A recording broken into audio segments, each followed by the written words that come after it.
E a gente fala mais sobre as eleições e as possibilidades de os eleitores acompanharem os candidatos e a cobertura do processo pela internet. Vamos receber a professora de Sociologia da Unesp em Marília, Heloísa Paiti. Professora, muito obrigada por sua presença aqui no Unesp Notícias. Eu é que agradeço o convite. Professora, essa possibilidade de os eleitores acompanharem por sites, pelo Facebook, por aplicativos na internet, as propostas eleitorais, isso na sua visão torna o voto mais consciente, faz com que as pessoas votem de maneira mais qualificada? Eu acho, Larissa, que não necessariamente. Eu acho que a internet abre uma possibilidade, isso ela abre de fato. A internet transforma a gente, as pessoas comuns, em pessoas mais próximas dos políticos de um jeito ou de outro. A questão é se essa proximidade ela vai se transformar numa decepção por a gente ser próximo, mas não conseguir se expressar, ou se ela vai se transformar numa colaboração com o sistema político, com as instituições, se a gente vai conseguir servir melhor a nação como cidadão através de um diálogo efetivo. Então, na sua visão, seria uma ferramenta nem só para esse período, para depois que os políticos estejam eleitos também, para acompanhar e cobrá-los, né? Não, fundamental. Um outro projeto que eu tinha, que eu alguma hora vou tentar resgatar, é um projeto de um gabinete virtual, onde a gente seria colaborador de um deputado estadual daqui da região ou de um deputado federal que a gente elegeu e está em Brasília e que a gente pudesse acompanhar, sugerir, elaborar, sugerir projetos de lei, apoiar projetos de lei que ele tenha, que sejam de iniciativa dele. A ideia é que a gente possa ser cidadão pleno.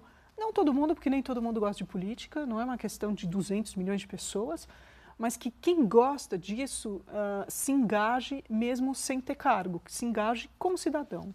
Que mais pessoas se interessem também, não é? Sim, que seja algo formal por um lado, mas divertido e que a gente tenha uma relação de amizade com uma pessoa que é nosso representante, seja na Assembleia, seja na Câmara dos Deputados ou mesmo no Senado. Nós temos algumas ferramentas, né, que são novidades nessa eleição. Um site, por exemplo, da UFRJ, ele acompanha a cobertura dos meios de comunicação mais disseminados. E ele aponta se a cobertura é neutra, é positiva ou é negativa em relação aos candidatos. Na sua visão, esse tipo de ferramenta, ele contribui de que forma? Essa ferramenta também, esse site, ajuda a desconstruir essa imagem de que os meios de comunicação, que a mídia seja 100% isenta? Na verdade, eu acho que tem um mito que é o contrário, de que a mídia é muito tendenciosa para um lado ou para o outro. Talvez a ferramenta ajude a mostrar que ela não é, que existe profissionalismo. Eu acho que todas as ferramentas são interessantes. Eu vi outro dia uma outra ferramenta que, por exemplo, tem um artigo de jornal, essa feita nos Estados Unidos, e aí aparece o nome do fulano de tal, senador, que defende a questão da prospecção de petróleo no Alasca.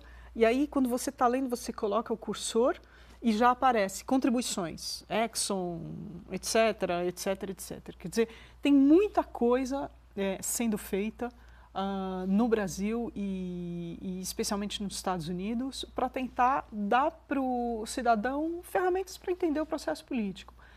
Eu, particularmente, gosto das coisas que apostam menos na vigilância, não estou dizendo que isso não é importante, mas mais no diálogo. Porque o cidadão não é só aquele cara que vai falar para o político, você recebeu dinheiro de fulano. Não, o cidadão é também o cara que vai apoiar o político em projetos que muitas vezes os lobbies não têm muito interesse, mas a população tem muito interesse. Então, eu imagino uma sociedade onde você tem 200 milhões de lobistas. É isso que eu estou concebendo. 200 milhões de pessoas falando, olha, e o meu projeto é melhor, por que você não propõe o meu? E falando em diálogo, que é o que você defende, você tem um projeto que se chama Dialogando. Explica pra gente o que ele é. A ideia é que ele seja uma ferramenta também importante para contribuir com os eleitores.